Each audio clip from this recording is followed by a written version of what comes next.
When I was growing up here, which was in the 1930s, we did a lot of, as kids we were actually young teenagers, and then before that I was mostly interested in just swimming in Lake Sequoia, which was great. It's a wonderful thing to do. But as we got older, we were free of our parents, and we could then go hiking in the mountains and explore different places to go to, find caves, and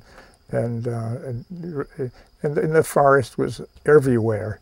There were no golf courses and no housing developments, and not even any paved roads. We used to take our old, we had an old 1933 or 34 Ford truck that we would just take everywhere in all of these old bumpy roads and drive them back on these logging roads as far as we could, and hike in the woods, and explore new places. And there were just lots of really, really neat places that it seemed infinite, the number of places you could go to. And today, of course, I don't know what teenagers do anymore. I'm out of that. But we got quite attached to some pretty special places. There was, of course, the most special place, I think, in the Highlands area that everybody related to, including the town, all of the town people and tourists and summer folks, was what was known as the primeval forest. And that was the old Ravenel forest, which was not ever harvested or cut. Huge, big trees. They were just magnificent trees. And as a child, you remember those things very, very well.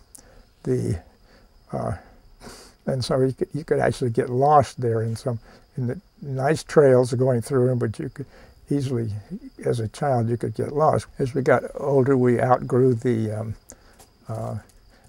some of the childish things, and we would explore more up in the mountains by ourselves.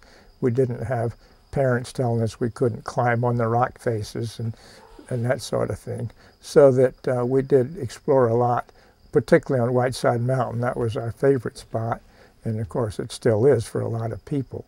But there were many, many other places to explore also. The primeval forest itself extended all the way from town, from Bearpin Mountain all the way out to the other side of Whiteside Mountain. It was about 3,000 acres of land that was never disturbed and never harvested, never cut, and never burned. They were beautiful, beautiful, huge old trees, just a magnificent forest. And we called it the primeval forest. And the trees there were so big. These were hemlock trees and yellow poplar trees and even maple, red maple, huge red maple, and black cherry and those kind of species, yellow birch. We call the biggest trees, like the huge hemlocks, we call those sequoia trees, because we could relate to giant sequoias, and so that's what most local people call them that. Now but as we got older and would hike these trails, we would go up on Whiteside Mountain. There was one place that I remember very well as a young teenager that we were really impressed with, and that is a place that traditionally was called the Dividing Spring. That was up on the side of Whiteside Mountain, and that spring actually divided right near its source, and one branch of that was the headwaters of the Colasaja River, and the other branch was the headwaters of the Chattooga River. And it all came bubbled out of the ground at exactly the same spot. It just happened that it was right on top of the divide, and there was a big rock right in the middle of it, and the spring would go on each side of it and form two separate channels. And that was pretty fascinating to kids, even to, to teenagers as we were. And we would always head for that spring, and we'd drink out of it, because in those days the water was pure. There was no danger of no people living above it, and no danger of any contamination. So that we would drink out of that spring, and on our way up to Whiteside Mountain. And that was what we don't do anymore. In fact, nobody even knows about the spring anymore. Is it still there? The spring is still there. Where is it? But the spring is still there, and you cross it when you hike the Whiteside Mountain Trail. After you leave the parking lot, going up the steps, the formal, the wooden steps, as you go up to you get up to the old roadway up there, and then you cross the dividing spring. And unfortunately, the parking lot that the Forest Service put in there at Whiteside diverted the water from the Colasaja River into the Chattooga River. So now both sides of the dividing spring go into the Chattooga River. So it no longer is it's still a dividing spring, but they don't go to two different watersheds, which is really interesting because one watershed went to the Atlantic Ocean, the Chattooga, and the other watershed went all the way to the Tennessee, the Ohio River, the Mississippi River, and down into the Gulf of Mexico. And that started right here in Highlands, which is an interesting point to know. And that's kind of something that is currently preserved, but it would be kind of nice to do away with the parking lot and let the Colasaja River come back to where it was before. As you go up the old roadbed, the spring, you can see where it crosses in two places. It crosses in two places about 20 feet apart.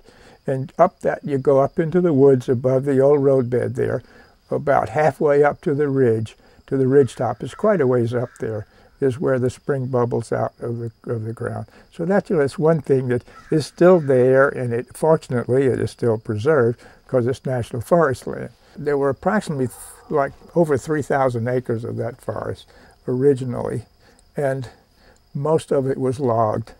There's still there are two small fragments that are left. One of them is in the National Forest owns a little piece of it on what's called Chestnut Ridge, but the main piece of it that is left, which is in its prime state, is now owned by the Highlands Land Trust. That's the Henry Wright tract, the small acreage there. I think it's what, 22 acres, and that's still preserved, and there's beautiful, huge trees in there. And if you walk into that tract, you can get an idea of what the entire primeval forest was like. So that, huge. How big were trees at that time? At that time, the trees were like 4 and 5 feet in diameter, really big trees, and well over 150 feet tall, really nice, huge trees. That's about the maximum size they can grow, and of course the growth here was really good, deep soils, never been disturbed, and with the high rainfall we have here, they probably grew as well or better than they do in the Great Smokies, in the Great Smoky Mountains, right here in Highlands. The primeval forest, the reason it was sold and logged is because it was privately owned. It was not national forest, and it was logged in the Second World War between 1944 and 1946, in that period. And the reason it was sold by the heirs to the property. And so that the whole thing had been privately owned, including Whiteside Mountain. It was all owned by a man named Prelo Ravenel from Charleston.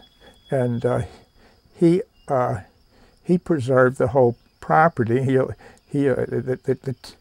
The primeval forest was pretty well known because there was a trail that led all the way from Highlands, the Kelsey Trail, from Highlands to Whiteside Mountain, and it went right through the primeval forest.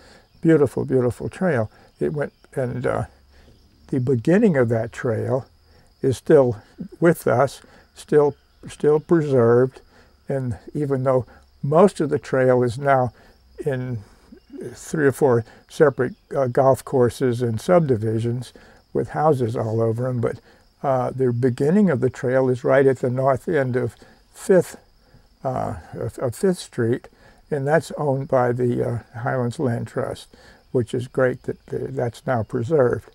Now, historically, Whiteside Mountain itself was owned by the Ravenels, but Prelo Ravenel is the one that owned it at the end, and it was owned until the 1950s, I guess, and then it became part of private developments, and private developers came in and changed the whole thing. But the mountain itself, there's about 220 acres of the mountain itself was actually sold to a developer who then traded it to the National Forest, to the Forest Service. And that didn't happen until way up into the 1970s. So it was actually, it was, I think 1973 or 74, or maybe 75, when the Whiteside Mountain became part of the National Forest.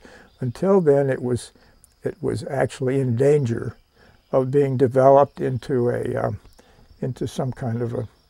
They wanted to put a restaurant up there, and even thinking about putting a cable car to go from down in Whiteside Cove up to the top of the mountain. There were a lot of schemes to exploit Whiteside Mountain, but fortunately, the developer was he didn't buy it to develop it. He bought it to trade it to the Forest Service for another piece of property that he wanted, which turned out okay, at least in terms of saving the mountain itself.